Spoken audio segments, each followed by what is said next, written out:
گارد جاویدان، اسمی که لرزه به تن دشمنان ایران باستان میانداخت و هنوز هم که هنوزه بعد از گذشت بیش از 2500 سال از آنها فیلم‌های سینمایی می‌سازند. کسانی که مرگ براشون انگار فقط یک شوخی بود. یونانی‌ها که بارها طعم تلخ رویارویی با این سپاه آهنین رو چشیده بودند، بی‌دلیل نبود که با وحشت و احترام بهشون میگفتن نامیرایان، کسانی که هیچ وقت نمی‌مردند.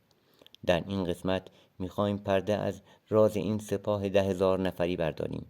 این سربازان نخبه چطور انتخاب میشدند؟ تأمیناتشون چقدر سخت بوده؟ و مهمتر از همه چه نقشی در پیروزی‌های بزرگ هخامنشیان ایفا کردند و چی شد که منقرض شدند؟